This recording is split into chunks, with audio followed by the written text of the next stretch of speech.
Hi guys, follow me on Instagram to never ever miss any of my crazy updates.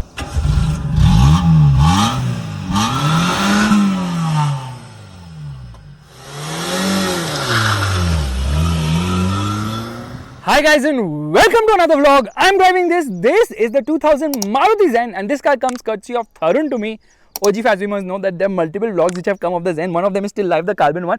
Let's do one thing. Let's open the engine bay straight away. Struggling with the lever. There is the engine bay. It's carbureted, of course. There is no insulation there because in older times sound was not much of an issue. People used to love hearing it. Now it's all about refinement and maybe fake sounds as well. But this car sounds really very nice. You see, the bumper is not body colored. The car looks so sweet and cute as well. I really like it. The grille is like small. There's the Suzuki logo, of course. And from the side, you will realize that it is not very chintu mintu as such, like decent length in terms of car, but a very sporty stance thanks to the upsized wheels. So the wheels are bigger. 175, yeah, 175, 60, 13 is the size of the tires, which is quite big. Steel wheels, no wheel cap, none of that. Lot of stickers. It says sports right here, which actually gives it 2 horsepower more for improved performance as well. There is an antenna which is manually retractable. It's kind of rusted as well. Okay, there's some sound coming from the inside. Anyways, you can see from the side, it has a beautiful stance. I love this car. I really love it. You know why? Because I have childhood memories. I used to go to school in a Zen because I think someone in my colony had it and we used to go to school together just to save fuel. Anyways, you see it says Zen LX, Maruti Suzuki logo there. Key goes here to open the boot, which you'll open later. It has a very nice and sporty stance. Faisal Khan's fingers of truth will always stay away from this exhaust because this exhaust is actually jutting out and you can see the big wheel on this car, like really nice. Underbody is also decent because there's good amount of ground clearance. You don't have to worry about that. Suspension, I believe, would be soft. It says petrol will go here because there was a diesel version also of the Zen. Okay, now let me do one thing. There's some sound coming from somewhere. Yeah, let me just reduce that sound if possible. Yeah, we just reduce that sound, otherwise it's just continuously making sound. Camping is fun, climb on, outdoor adventure. All these stickers actually make a person who's sitting here more adventurous. Glove box is small but has a lot of spares inside. I think there is a place for clock. You can put a clock there. This is silver finish. These are the controls of the air conditioning. There's a coin holder / ashtray. This is the music system of this car. And there's space here so you can just not have to worry about having a dead pedal because you can move your leg wherever you feel like. Okay, you can see the mechanism. I think this is for the air conditioning. Gear lever has this finish for sportier shifts. This is the handbrake and this is where the seat belt goes, buckle goes. Now the thing is, it has this crack on the windscreen which actually improves the aerodynamic performance of this car, and there are no door pockets at the front or at the rear. Internally adjustable mirrors, which is like a USB at that time. Anyways, I'm surprised there's decent amount of space here. Okay, legroom and kneeroom is fine. Underthigh support is as usual poor. Headroom is not bad at all. There's actually space for me. There's a handle to hold on to. This finish is like a carpet on the top. No headrest at the rear because people did not have a head during those times. And the dashboard, you can see it's kind of sporty. 2-spoke steering wheel, which people are copying today, like Skoda and all. Mercedes did it in the S-Class earlier, last generation one, and got rid of it in the facelift. This was with Maruti Suzuki. I mean, Maruti Suzuki did it long back. Like, that's the kind of revolution. Seats are actually very comfy. It's just not that easy to get in and out. Now, there's a reason why I did not open the boot of the car. I shall do it right now. Before that, this is the lever to open the boot. This car also gets ambient lighting. Yeah, blue color ambient lighting, not 64 colors. And this is to open the hood of the vehicle. Now, I think this is for some or the other light maybe. Okay, there's another dummy button right here. Cigarette lighter. A lot of this is always there in such cars. Anyways, this is obviously for the indicator. This is actually for the indicator. The horn is actually nice. This is for the indicator. This is for the wipers. Let's do one thing. Let's actually turn on the car, okay? Yeah, it is on right now. That is why it's known as zero engine noise Zen. Okay, the instrument cluster is a bit too basic. So there's a speedometer, there's a fuel meter, there's a temperature meter as well, and telltale lights everywhere. That's about it. Nothing else as such. And this is for the hazard light, of course. Let me go all the way to shut it. Yeah. Now it gets component speakers out front, and the audio system is the real USP of this car because it gets 2 amplifiers below the front seats. So the amplifier has been placed here. Can you see that? One amplifier is there, the other amplifier is I think there, and this is to open the power window. So it has a different type of child lock. You remove this, children cannot operate the power windows. You give it to them and then they can just slot it like this and then operate the windows. So next level power windows in this car with child lock feature. Have you ever seen such a thing? I don't think so. Anyways, we have opened the boot because now it's time for an audio test. Like I was telling you, it has got a lot of speakers and stuff. So here we go.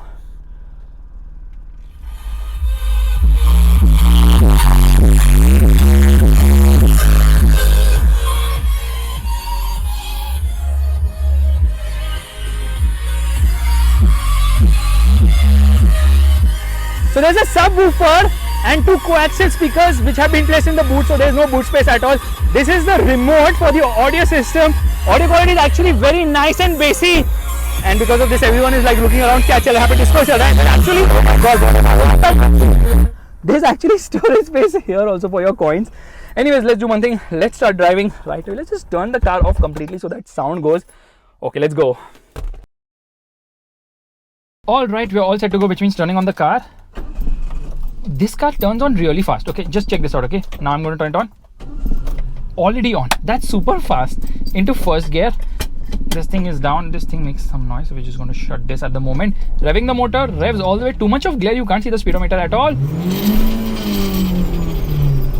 No wheel spin as such because I think upsized tires. My goodness, in first gear I saw 50 kilometers per hour. That's crazy. Anyways, it wavers all over the place. There's a speed breaker of sorts, and there you realize the suspension is also sort of gone. Now I'm going to take a U-turn. Let's see if we can manage. Yeah, we can. Okay, will I have to take a reverse? Probably yes. No. Yes. No. Actually, we will have to. It's kind of very hard because the steering is super duper heavy here, especially at low speed. Otherwise, you don't feel it. No power assist, of course. This is a carbureted engine. It's a 1 liter. Yeah, 1 liter engine. But that time 1 liter was also amazing because it did not have 3 cylinders. This one has 4 cylinders.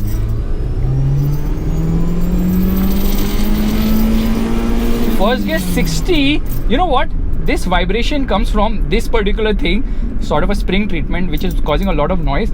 So the next best thing which I'm going to do is I'm going to remove it. So we've removed it at the moment, and I'm just going to shift gears as it is. This can probably go in my pocket or somewhere. So we're going to stop here and we are going to launch it. Now you're going to listen to the genuine sound of this car into first gear, revving the motor all the way.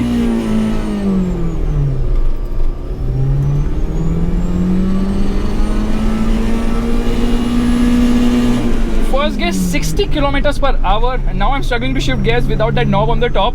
In second gear, this car should do almost 90. Yep, 90 kilometers per hour in second, and then you shift into third. Gearing is super duper tall. Now the carbureted model actually had 50 horsepower, and then they came up with the MPFI around 2000, which had around roughly 10 horsepower more. Meanwhile, they gave it a facelift in. This is in third now. They gave it a. Okay, it's not feeling very comfortable in third. I don't know why. Now it's sort of feeling better. I think we need to downshift to second. Yeah, that feels better. Anyways, so in 2003 they gave it a facelift, and then they also came with 2 limited edition versions known as Carbon and Steel. I've done a vlog on the Carbon version, so that was obviously MPFI. So this is a different engine altogether. जिसका हम vlog अभी बना रहे हैं. Fuel efficiency was really nice with the Zen. But the real USP was that it's very easy car to drive, very efficient, and the handling was also good. Obviously, steering has this slack in the center position, but overall handling is good because it's a low weight car, around 650-700 kg. So body roll is supremely well contained in this vehicle, and the ride is also on the softer side. So suspension does a decent job of absorbing almost everything in its ride. And then Maruti Suzuki decided, let's do one thing, let's launch a car every year and ruin the Zen. So they launched the second generation of the Zen, which by the way was based on the WagonR platform, known as the Zen Estilo, and then the whole fame of the Zen model only tapered away. Yeah, they kind of ruined it with the Estilo, but this Zen had a crazy fan following. In fact, people decided, let's make an E-Zen with an STM engine 1.3 liter, or a B-Zen with a Baleno engine with a 1.6 liter engine, and that was an absolute rocket of sorts because it's a small lightweight car. Now turning radius is also very small. In fact, you can check this out. I'm going to take a U-turn right now and just look at it. Okay, this is a slightly wider road, so there's no issue here. Yeah, check that out. Isn't that so easy?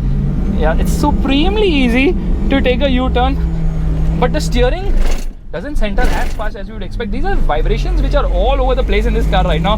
Don't know why. Anyways, into first gear, car is just revving and revving and revving and revving and revving. Oh my god, the vibrations are crazy. I think the engine might have fallen off. Just kidding. So the Zen was very popular back in the day, and it was an enthusiast delight. Efficient, fast, fun, and really mod friendly because of its price. It was priced around 3 to 5 lakh rupees. They also came with a diesel version of the Zen, which had the Peugeot TUD5 diesel engine.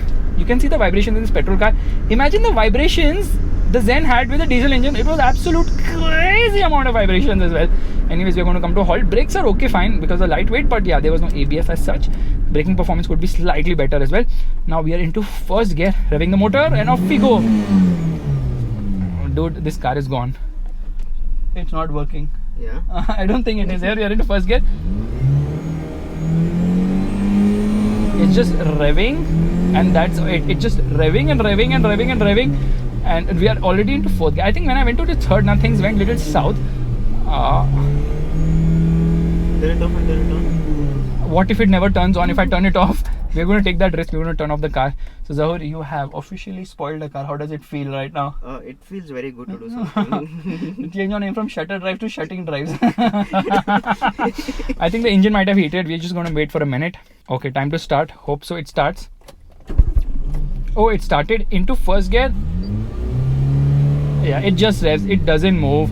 So I got a brilliant idea how to make this car work. So thing is that Zahur has driven it so badly so actually that the car stopped working.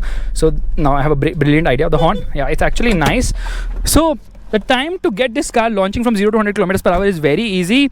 Oh, 1 second, I'm just going to put my mic here and off we go. Yeah, this is the next way of driving this car. Yeah, because it got spoiled. Zero engine noise has taken it too seriously, and off it goes. And we are drag racing. On your marks, get set. Oh, it's already gone. Go! If you like this vlog, make sure to give it a thumbs up. That's a like button, and also subscribe to the channel. Don't worry, guys. This is a private road of sorts, so nobody comes here. People just come here to drive their cars and have some fun. That's why we are doing it. Never do all these stunts in public roads, and that could be a savior. You cannot leave me alone like that. Dude, what is he doing? Come here. I'm calling the 800 for support. That guy's just running away. This car never breaks down. Never. So we have a small problem, guys. The car doesn't work anymore. Why? I don't know. Out of petrol? We have. There is, it's revving, but it's not moving. Yeah, so. हम देख लेंगे आप ये पहले खाओ भाई थोड़ा. Oh, what, there's Maggie? Yeah. Oh, thank you so much. We'll go. First, you've got petrol or what with it? It's there. It's there. It's there? Alright. We'll get it. Alright, cool. खा लेना भाई. So Zahur, you did not spoil the car. I'm happy to say. How does it feel to have Maggie, whole Maggie? Oh, yeah. 6-7 hours. I have a great idea. Yeah. Let's put Maggie inside the fuel tank and see if it powers this car or not. No, actually there's lead in the Maggie. Unleaded Maggie only it has. Oh my god, your curse has come here. This car is not starting, dude. What do you do all the time? Oh no. And on that disappointment, it's time to end. Thank you so much for watching. वो सब तो बोल ही चुका हूँ. By the way, I think we're going to put fuel in this car. Vlog तो खत्म हो चुका है. Fuel डालेंगे, थोड़ी बहुत चलाएंगे, enjoy करेंगे. Bye bye.